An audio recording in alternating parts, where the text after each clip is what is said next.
President Joe Biden announced a sweeping new policy to cancel student debt for millions of Americans. The policy also adjusts how much borrowers will have to pay each month and extends the pause on payments. Americans who made less than $125,000 per year in 2020 or 2021 would qualify for a $10,000 cancellation of debt. For Americans in the same salary bracket who took out Pell Grants, the total forgiveness would go up to $20,000. The forgiveness applies to anyone who took out their loans before July 2022. The Department of Education has some people's information, so their debt could be canceled automatically. Some may also need to submit a simple application showing they meet the income caps.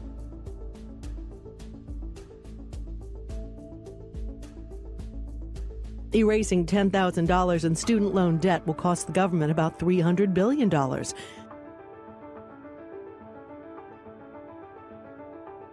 Because the federal government backs many student loans, U.S. taxpayers will likely foot the bill.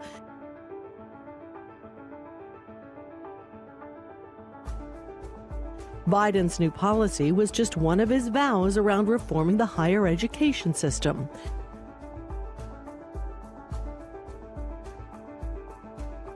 The announced relief led some progressives to commend the progress so far, but still call for more. President Biden's executive order to cancel student debt is facing its most serious legal challenge to date. A federal judge in Missouri heard arguments today from 6 states hoping to block the plan from taking effect. To qualify for the student loan program, individuals must make less than $125,000 a year or $250,000 for married couples and families. Eligible borrowers can receive up to $10,000 in forgiveness or up to $20,000 if they are Pell Grant recipients.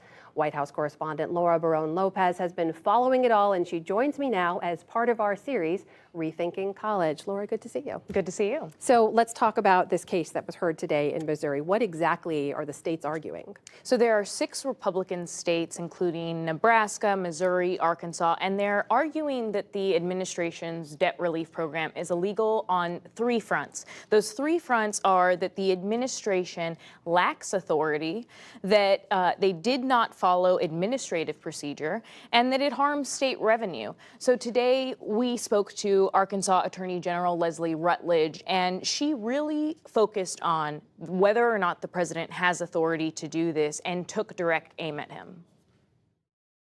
The president did not have the authority to make this decision. He made this decision and based it on the HEROES Act, which essentially was put in place during the Iraq War in order to give relief to our brave men and women in uniform. And it was also, as part of it, it could be used during a national emergency.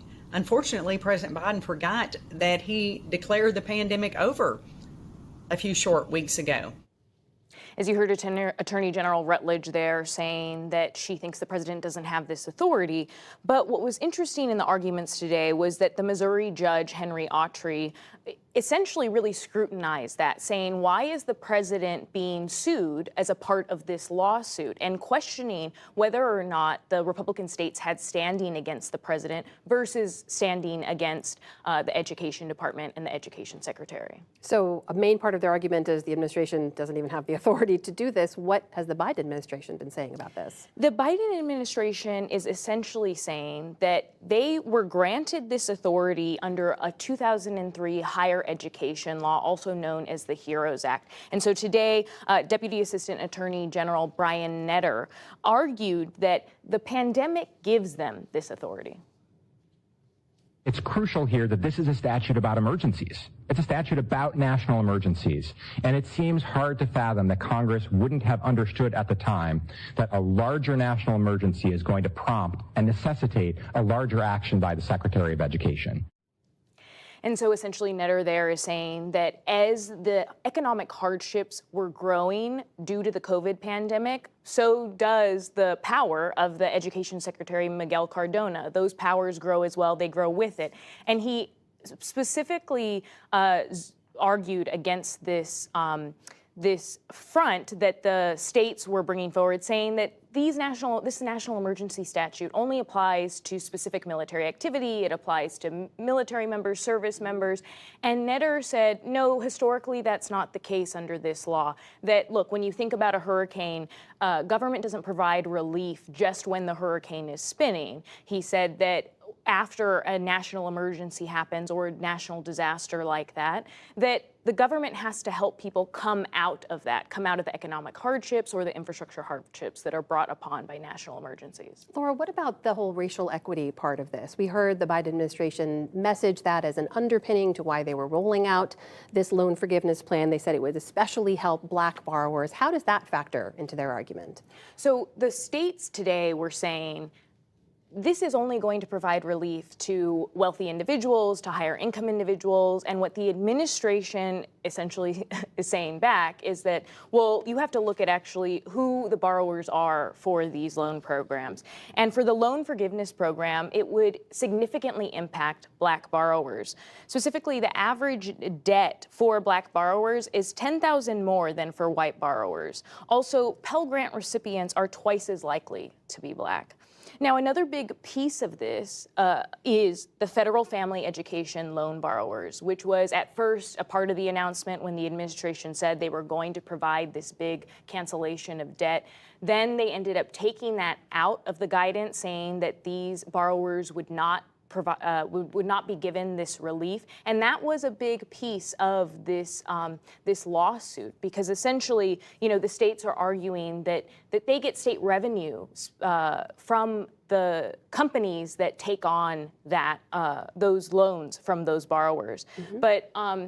But the government is saying that ultimately the relief provided to these borrowers is far outweighs the state revenue that would ultimately be lost. Now, again, on the FFEL borrowers, the federal family loan borrowers, the administration has tried to make clear that while they may not receive relief now, that ultimately the education department is trying to find an alternative pathway for them. Before anyone can get any relief, they have to fill out an application. Mm-hmm. We've been anticipating the release of that application form from the White House. What do we know about that?